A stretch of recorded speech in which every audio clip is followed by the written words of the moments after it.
ẹ̀yin èèyàn lé èwo lẹ ṣe ẹ káàbọ̀ sí Mashola Gist TV. Gist tèmi tí a gbọ́ wọn ní ó yẹ kí àwọn fámílì Queen Naomi kí wọ́n lọ rí bàbá Ìjẹ̀bú lórí ọ̀rọ̀ pé kí Queen Naomi kí wọ́n padà sí inú palace, ṣùgbọ́n wọ́n ní Queen Naomi yarí pé àwọn ò ní padà sínú palace o, wípé kò sí nǹkan tí wọ́n lè ṣe, àwọn ò ní lọ sí inú palace. Recently ni a gbọ́ wípé bàbá wèrè ńlá sọ wípé kí Queen Naomi kí wọ́n má lọ ṣe contract yẹn ní Australia o, pẹ̀lú àwọn broadcasting complaint èyí tí wọ́n fẹ́ kí Queen Naomi wá sí Australia. Ẹ ṣáà rántí pé mo ní wọ́n fún wọn ní contract yẹn, ṣùgbọ́n wọ́n ní bí a ṣe gbọ́ wọ́n ní Captain Ọ̀pẹ̀bí wọ́n ló ní share ní orí corporation yìí. Wọ́n ní kábíyèsí wọ́n ní wọ́n pinnu wípé àwọn máa ṣí corporation broadcasting míì fún Queen Naomi ní Nàìjíríà, wípé kí wọ́n má lọ sí Australia nítorí pé wọ́n ti gbọ́ orúkọ Captain Ọ̀pẹ̀bí. Wọ́n ní Queen Naomi dẹ́nìkan má ṣí corporation kankan lórúkọ àwọn ò dúró sí Nàìjíríà. Nǹkan tí a gbọ́ nìyẹn ẹ̀yin ará ilé. Ṣùgbọ́n lórí ọ̀rọ̀ nǹkan tí ó ń ṣẹlẹ̀ láàrin àwọn àti Queen Naomi, kábíyèsí àti Queen Naomi, wọ́n ní bàbá Ìjẹ̀bú dá sí. Bàbá Ìjẹ̀bú dẹ̀ ní kí àwọn àti àwọn fámílì wọn wá kí àwọn lè sọ̀rọ̀ yìí kí wọ́n lè parí ẹ̀. Bí a ṣe gbọ́ wọ́n ní Queen Naomi láwọn ò lọ sí palace o, tó bá jẹ́ pé wọ́n fẹ́ kí àwọn padà sí inú palace ni, wípé àwọn ò lọ sí palace kankan. So wọ́n ní Queen Naomi ò attend meeting tó yẹ kí wọ́n attend pẹ̀lú bàbá Ìjẹ̀bú.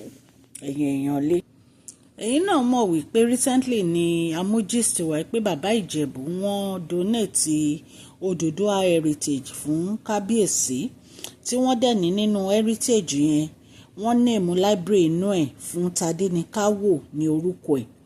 Ṣùgbọ́n máa yìí bàbá Ìjẹ̀bú yìí wọ́n ní one of the billionaire ní Nàìjíríà ni àwọn, ni wọ́n wá into lotto ti Nigeria manufacturing company àti agricultural, in fact wọ́n tún wá into real estate. So àwọn ni wọ́n pe Queen Naomi sí meeting pẹ̀lú kábíyèsí àti àwọn fámílì Queen Naomi kan fi yanjú gbogbo awuyewuye tó ń ṣẹlẹ̀. Ṣùgbọ́n wọ́n ní Queen Naomi ní àwọn ò ní lọ o, tó bá jẹ́ pé nǹkan tí wọ́n fẹ́ ní pé káwọn padà sínú palace, pé àwọn ò lọ sí meeting yẹn. Nǹkan tí a gbọ́ nìyẹn allegedly ẹ̀yin ará ilé.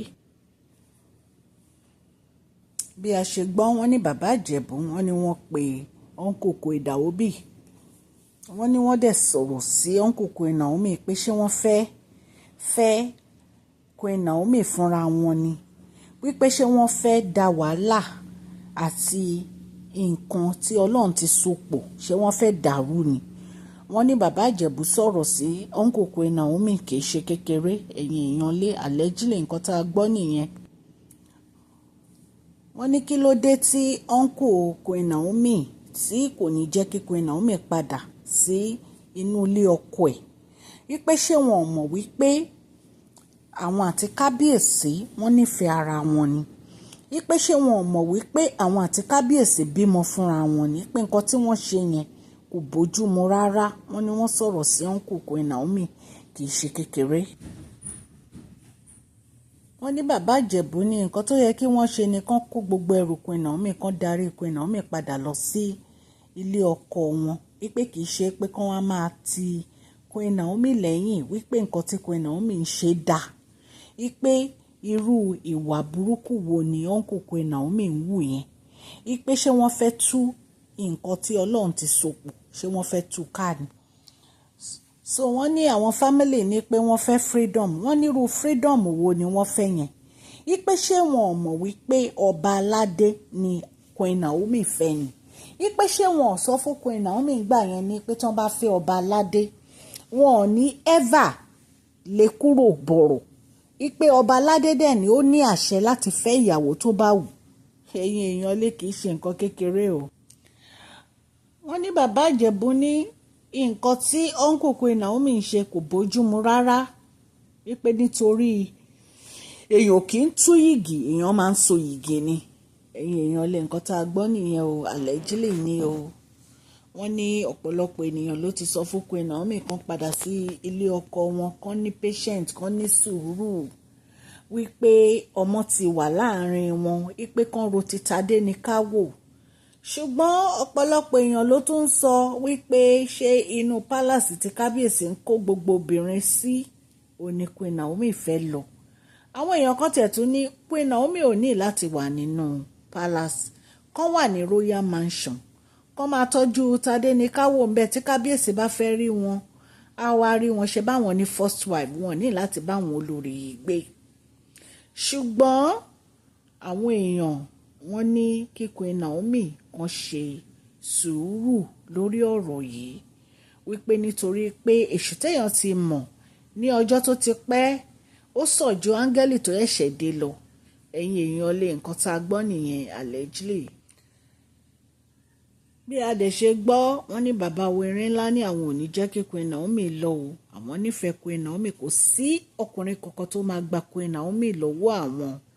Ẹ̀yin èèyàn lé ibi tá a tún já sí nìyí o. Ṣé mọ̀ pé mo ti sọ fún yín pé mo máa mú update wá fún yín ní òrèkóòrè. Wọ́n ní kábíyèsí ṣèlérí páwọn máa ṣí broadcasting corporation fún Queen Naomi ní Nàìjíríà, kí Queen Naomi má lọ sí Australia o, kí Queen Naomi má kúrò ní àkàtà wọn. Ẹ̀yin èèyàn lé Ọlọ́run Elédùmarè á máa wà pẹ̀lú wa lórí ọ̀rọ̀ kábíyèsí àti Queen Naomi. Àfi kí Ọlọ́run bá wa yanjú ọ̀rọ̀ wọn o. Ẹ̀yin èèyàn lé, wọ́n ní nǹkan tí ó bí kábíyèsí nínú òun ni ọ̀rọ̀ ń kó Queen Naomi, tó jẹ́ pé ó ń advice Queen Naomi kí Queen Naomi má padà sí ilé ọkọ ẹ̀, wípé báwo ni ọ̀nkù èèyàn á ṣe máa advice èèyàn wípé kó má padà sí ilé ọkọ ẹ̀. Wọ́n ní nǹkan tó ń bí bàbá wẹ̀rin ńlá nínú nìyẹn. Wọ́n ní ọ̀pọ̀lọpọ̀ àwọn ènìyàn dẹ̀ ló ń sọ wípé kò dáa nǹkan tí ọ̀nkù Queen Naomi ṣe, pé ṣé ó yẹ kí ọ̀nkù wọn máa advice wọn láti fi ọkọ wọn sílẹ̀ ni, àbí kí wọ́n make sure pé wọ́n parí ìjà yẹn kí wọ́n tún padà sí Australia. Ẹ̀yin èèyàn lè nǹkan tá a gbọ́ nìyẹn. Ṣùgbọ́n ọ̀pọ̀lọpọ̀ ènìyàn wọ́n ń sọ fún Queen Naomi pé kí wọ́n lọ sí royal mansion kó lọ máa gbébẹ̀, wípé kán fi gbogbo àwọn olórí sílẹ̀ nínú palace, wípé at least kábíyèsí nífẹ̀ẹ́ wọn, wípé ibi tí ìfẹ́ bá ti wà ó ti tán, wípé ọba ní kábíyèsí wọn bá lórí ohun gbogbo, ní pé wọ́n ti mọ̀ tẹ́lẹ̀ irú ẹni tó ń fẹ́, wípé ó máa fẹ́ yàwó lé wọn.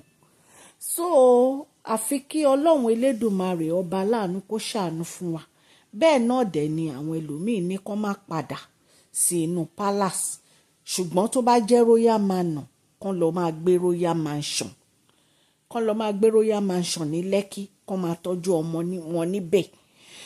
Àwọn tí wọ́n ní kán má padà náà wà o, wípé kán má fẹ́ kábíyèsí mọ́, kán move on pẹ̀lú life wọn. Ṣùgbọ́n ẹ̀yin èèyàn lé, ẹ jẹ́ ká ní sùúrù lórí ọ̀rọ̀ Queen Naomi. Ṣé mọ̀ pé àwọn ritual kan wà tán máa ṣe tí kábíyèsí ò bá yọ̀ǹda Queen Naomi ò lè move on o. Òótọ́ ọ̀rọ̀ nìyẹn. Tí wọ́n bá yọ̀ǹda wọn tinútinú, kábíyèsí dẹ̀ ti láwọn ò lè jẹ́ kán lọ, wípé nítorí Queen Naomi wọ́n wà ní ẹni tó jẹ́ pé ó wà lára destiny àwọn, wípé àwọn jọ máa darúgbó ni. Ẹ̀yin èèyàn lè nǹkan tá a gbọ́ nìyẹn allegedly, wípé destiny àwọn ni Queen Naomi, pé àwọn ò lè fi Queen Naomi sílẹ̀. Nǹkan tá a gbọ́ nìyẹn ẹ̀yin èèyàn lè. Ọlọ́run á kọ́ wa mọ̀ ṣe, á kọ́ bàbá wa mọ̀ ṣe, á kọ́ gbogbo àwọn èèyàn gidigidi tí wọ́n á bá wọn dá sọ̀rọ̀ yìí, á kọ́ wọn mọ̀ ṣe lórí ọ̀rọ̀ wọn. Kò jẹ́ bó ṣe jẹ́. Orúkọ mi ni Máṣọ́lá. gbogbo nǹkan tí mo sọ fún yín allegedly ní o, mi ò bá kábíyèsí gbénu palace o, nǹkan tá a gbọ́ la wá torchlight sí. Yorùbá ni à ń sọ lórí ìkànnì yìí, à ń sọ nítorí pé àfẹ́gbàgbé àṣà àti èdè wa, a dẹ̀ tún sọ fún ọ̀pọ̀lọpọ̀ àwọn tí wọn ò gbọ́ Gẹ̀ẹ́sì. Ẹ̀yin èèyàn létẹ̀ bá ti subscribe, ẹ tẹ notification bell yín kẹ́ ẹ subscribe so that a bá ti post any gist ẹ máa rí. À ń sọ̀rọ̀ nípa celebrity gist, royal gist, politics àti gbogbo nǹkan tó ń ṣẹlẹ̀ ní agbègbè orílẹ̀-èdè bàbá wa ní ilẹ̀ Nàìjíríà. Mo dúpẹ́ lọ́wọ́ gbogbo etí tó ń gbọ́ mi o, Ọlọ́run Elédùmarè á bá mi gbọ́wọ́ yín sókè o, ẹ ní sọ̀rọ̀ jẹ, ẹ ní sọ̀rọ̀ mọ́, ẹni ẹlẹ́ni ò ní gbà ṣe yín ṣe o.